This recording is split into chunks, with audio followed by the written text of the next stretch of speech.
এখন আবার র্যাঙ্কিং করব। এটা কি?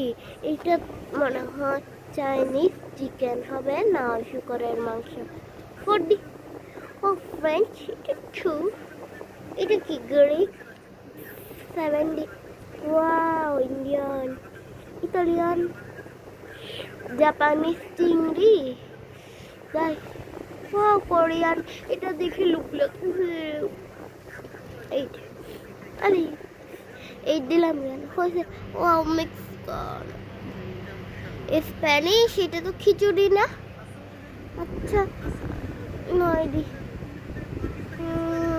তুর্কিশ, ল্যাটান, থাই, 11। যেগুলো মজা সেগুলো শুধু 11 বা 10, 11, 12 দিতে হচ্ছে। আচ্ছা, এটা 10ই দিই। আজকের মতো র্যাঙ্কিং